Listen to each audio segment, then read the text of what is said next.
Olá, sou Gustavo, professor do IFMG, e hoje nós vamos estudar conjuntos finitos. O objetivo da aula é definir o que é um conjunto finito e discutir os principais resultados sobre os conjuntos finitos.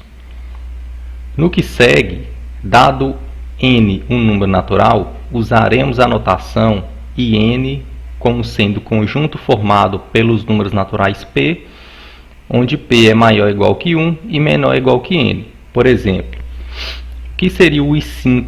Seria o conjunto formado pelos números naturais de 1 até 5, ou seja, 1, 2, 3, 4, 5.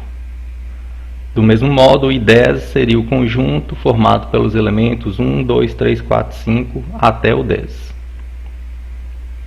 Definição: um conjunto X chama-se finito quando é vazio ou quando existe um número natural n e uma objeção f que vai de IN em X. Então, por definição, o conjunto vazio é chamado de conjunto finito.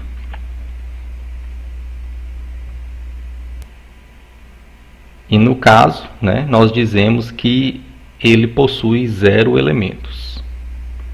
Caso contrário, ou seja, caso exista esse número natural n e uma objeção f que vai de n em x, dizemos que n é um número cardinal de x, ou simplesmente o número de elementos do conjunto x.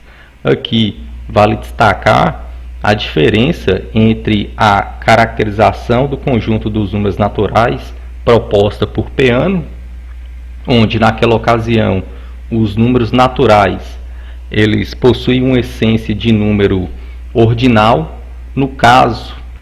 Neste caso aqui de conjuntos finitos, vocês estão vendo que o número n indica a quantidade de elementos do conjunto x, ou seja, esse número natural que a gente vai estar trabalhando a partir de agora, ele vai ser um número cardinal, que representa quantidade.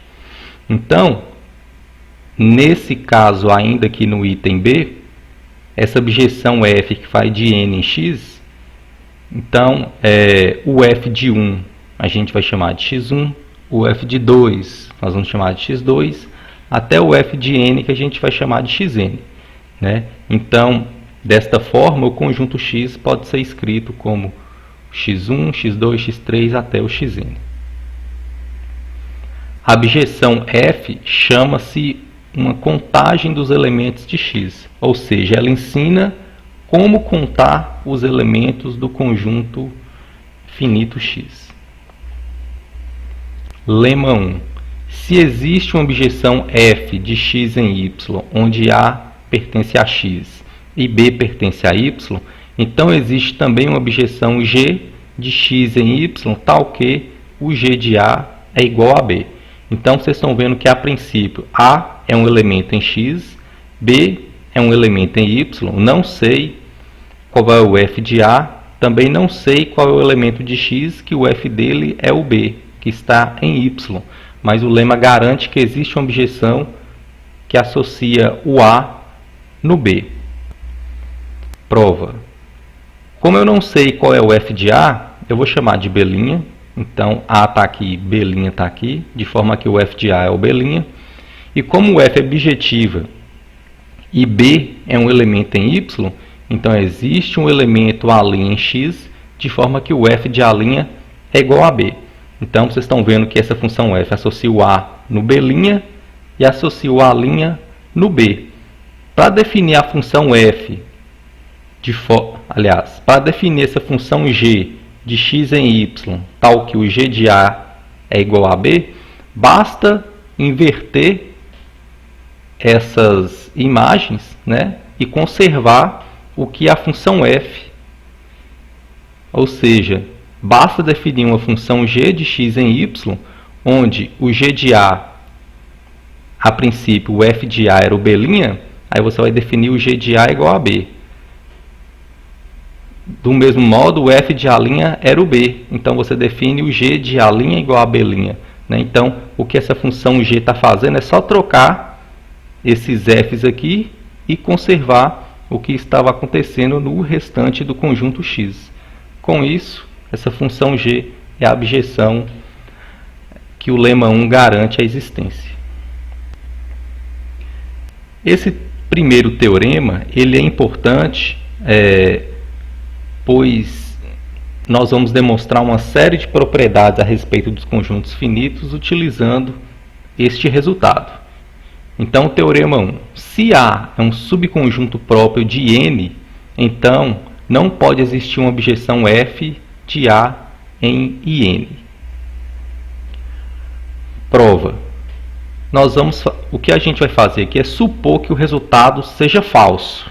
Ou seja, existe um número natural N, de forma que A é um subconjunto próprio de N, de forma que exista uma objeção F de A em IN. Então, se nós estamos supondo que o resultado é falso, existe esse número natural, mas pode ser que existam vários números naturais de forma que o resultado seja falso. Então, eu vou considerar N0 o menor número natural, tal que existe um subconjunto próprio de IN0 e uma objeção F de A em IN0. A existência desse N0 vem do PBO para números naturais. Daí, nós vamos ter duas possibilidades. Então, aqui nós temos uma objeção A de IN0, onde A é um subconjunto próprio do IN0. Ou seja, A está contido no IN0. Então, aqui nós temos duas possibilidades. A primeira possibilidade é do N0 pertencer ao conjunto A. Então, pelo lema anterior, aqui nós temos uma objeção F, que vai de A em IN0. Nós sabemos que o IN0 está aqui. A princípio, nós sabemos que o N0 pertence ao IN0, e a princípio nós não sabemos se o N0 pertence ao A, sendo A um subconjunto próprio do IN0. Então, caso o N0 pertença a A, pelo lema anterior, eu sei que existe uma objeção G de A em N0, tal que o G de N0 é N0, pelo lema 1. Mas, se G é uma objeção de A em IN0 e o G de N0 é igual a N0, se eu fizer a restrição de G ao conjunto A menos o N0, então essa nova função aqui vai ser uma objeção de A menos o N0 em IN0 menos 1. Então, o que eu estou fazendo aqui simplesmente é eliminar o N0 daqui e o G do N0, que é o próprio N0 também. Então, eu elimino esse fator e conservo a função G do jeito que ela é. Então, com isso, se eu eliminar só essa condição aqui, se eu só tirar o N0 aqui e o G do N0 aqui, o que sobra continua sendo objeção. E isso é um absurdo, porque aqui a gente acabou de provar que existe uma objeção de A menos N0 em IN0 menos 1, mas aqui a gente estava supondo inicialmente que o N0 era o menor número natural, tal que existe um subconjunto próprio do IN0 e uma objeção F de A em N0. Então aqui nós temos a mesma coisa que está acontecendo nessa suposição, mas o N0 menos 1 é menor que o N0. Mas o N0 era o menor número natural, de forma que o resultado era falso. Então aqui a gente chegou num absurdo. Segundo, se o N0 não pertence a A, então aqui nós temos a função F de A em N0. Se eu estou supondo que o N0 não pertence a A, eu sei que o N0 está aqui. E F é uma objeção. Então existe algum elemento em A, de forma que o F de A é o N0, porque F é uma objeção.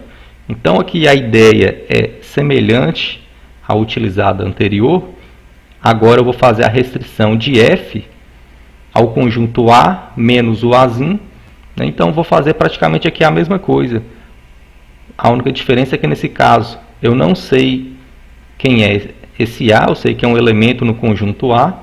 Então eu vou só eliminar a condição aqui do A está associando ao n0, então vou conservar a função f e só vou eliminar essa última sentença.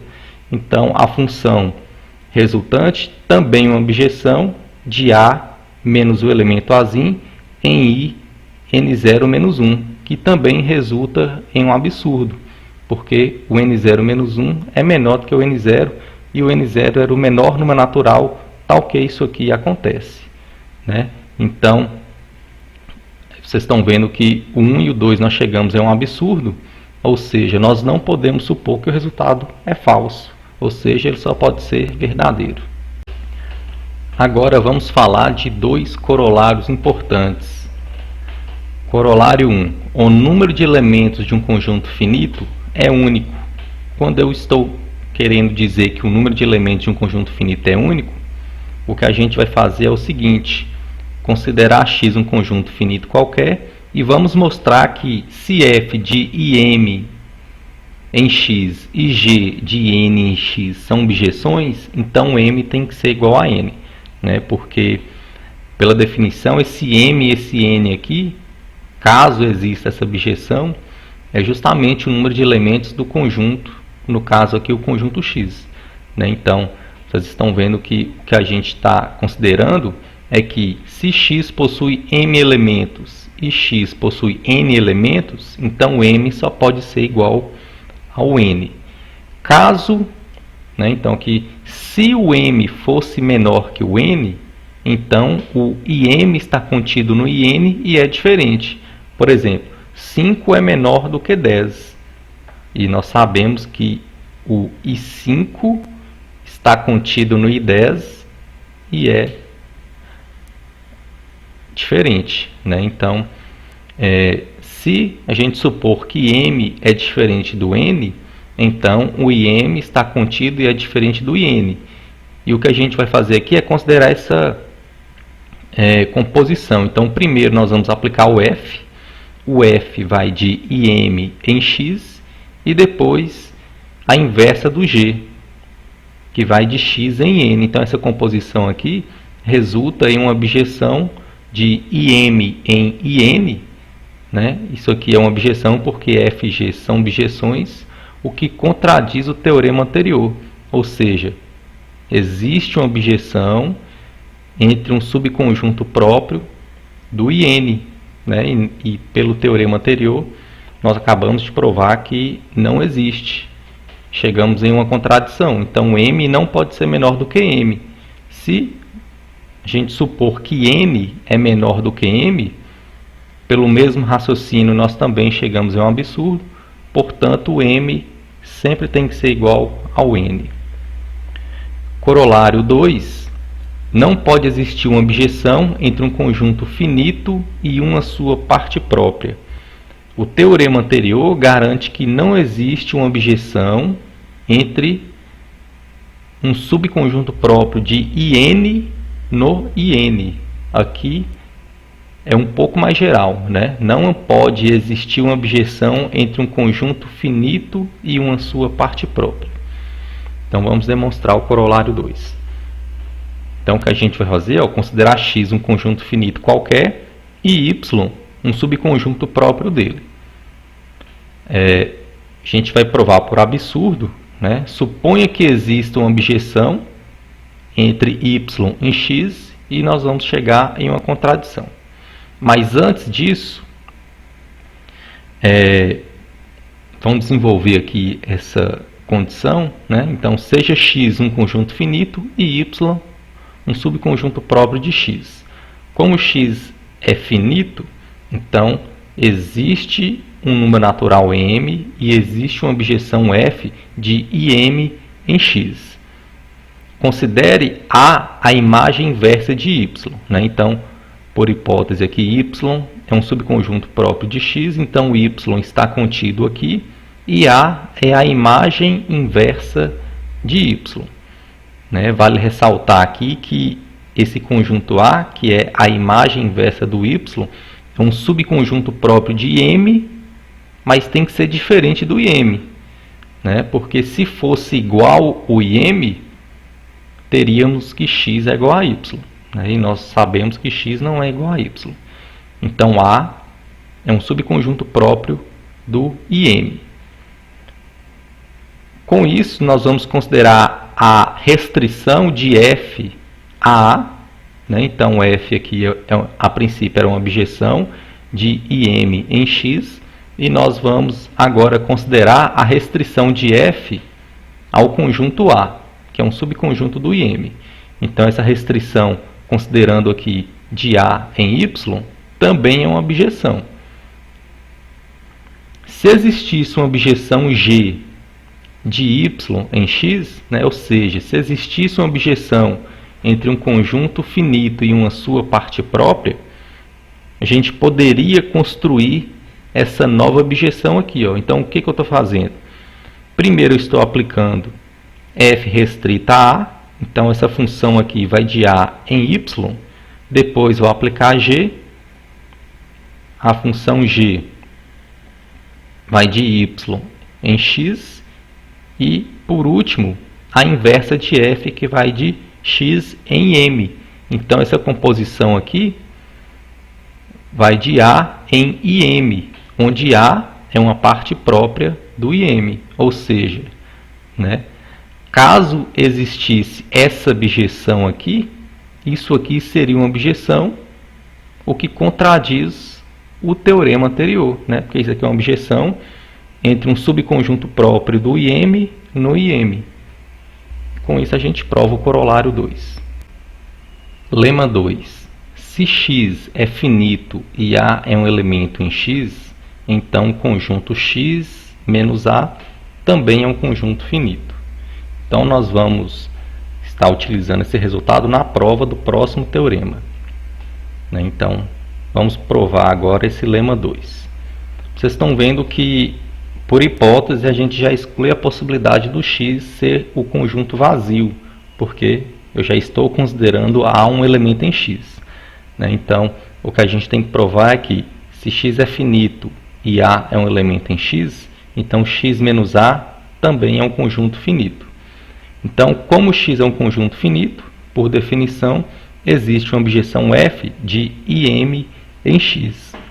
Além disso, pelo lema 1 que nós demonstramos anteriormente, eu já posso considerar aqui que o f de m é igual a A, porque m é um elemento aqui, A é um elemento aqui. Caso o f de m for diferente do A, então a gente pode estar aplicando o lema 1, que garante que existe uma objeção de IM em x, de forma que essa objeção associe o m no A. Então, aqui, para simplificar as coisas, eu já posso considerar que o f do m é igual ao A.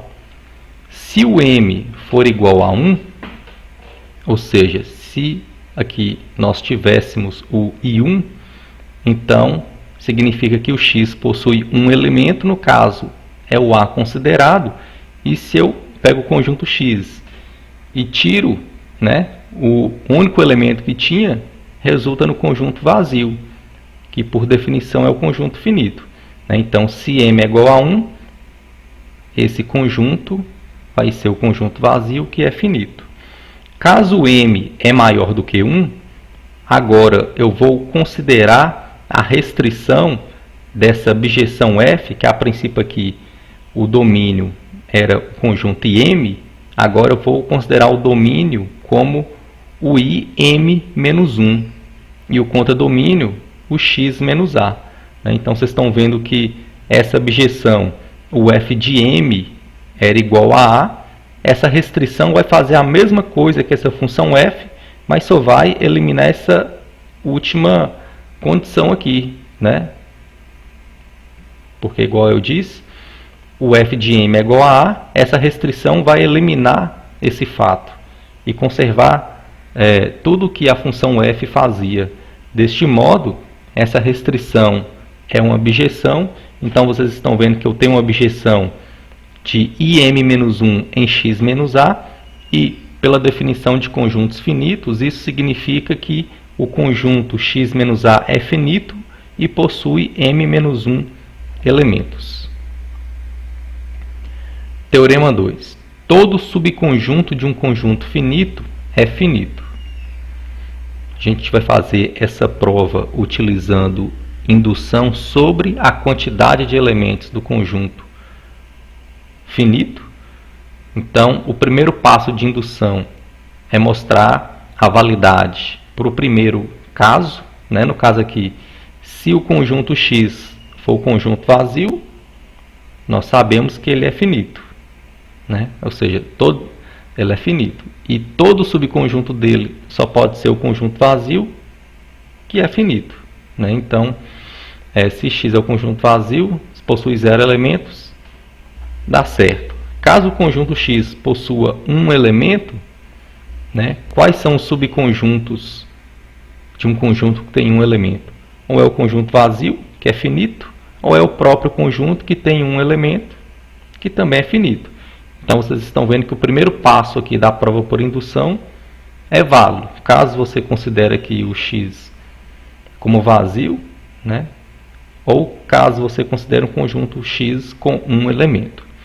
Então, agora eu vou supor que o teorema seja válido para conjuntos com n elementos, né? Essa é a nossa hipótese de indução. Suponha que o resultado é válido para n. Vamos provar que para n mais 1 a validade continua. Então, considere X um conjunto com n mais 1 elementos e y um subconjunto qualquer de X. Se y é igual a X,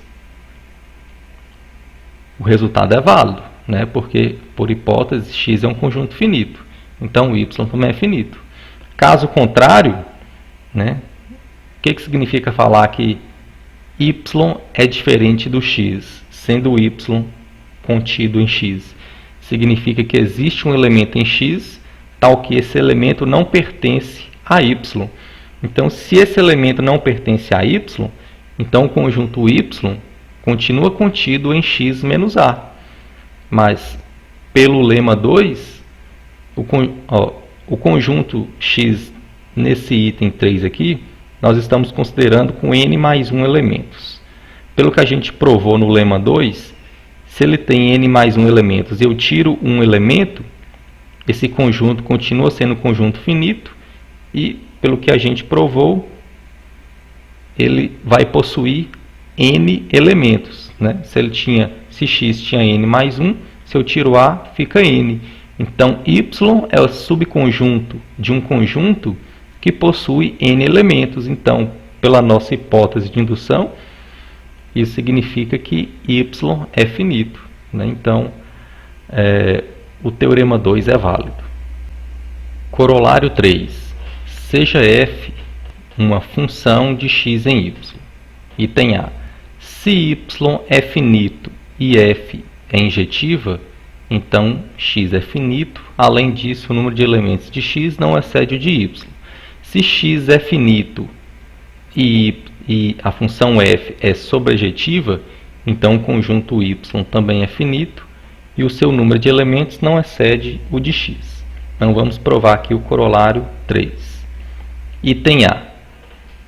Então, por hipótese, f é uma função injetiva, né? Então, se f é injetiva, se eu restringir aqui, em vez do contradomínio ser todo y, eu restringir a imagem, né? Então essa função g é a mesma função f, a única alteração é a restrição aqui do contradomínio, né? Então, se a função g faz a mesma coisa que a função f para todo x, né?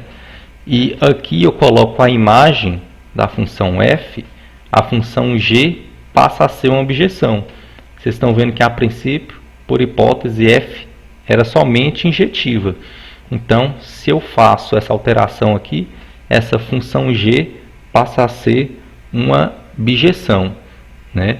E como o f de x, que é a imagem de f, é um subconjunto de y, e y é finito por hipótese, a gente acabou de provar que o fx é um conjunto finito, né? Então, se eu aplicar a definição aqui de conjunto finito para o fx e fazer uma composição dessa bijeção que vai aparecer com essa bijeção g, eu consigo provar que x também é um conjunto finito e possui a mesma quantidade de elementos do fx.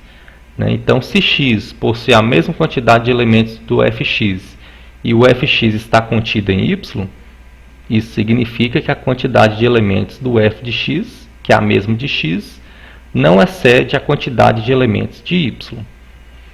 Com isso, a gente prova o item A. Agora, a prova do item B, nós vamos construir aqui uma função injetiva e aplicar o item A. Então, por hipótese, f é uma função sobrejetiva. Se f é sobrejetiva, essa função f possui inversa à direita. Então, existe uma função g de y em x, tal que essa composição dá a identidade, no caso, em y. Então, se f é sobrejetiva, g aqui é a inversa à direita do f. Consequentemente, o f é a inversa à esquerda de g. E por esse motivo, a função g ela é injetiva. Então, vocês estão vendo que eu tenho uma função injetiva, onde esse conjunto aqui é finito por hipótese. Então, eu caio no item A. Então, pelo item A, y é um conjunto finito e seu número de elementos não excede o de x. Com isso, a gente termina a demonstração do corolário 3 e a aula sobre conjuntos finitos.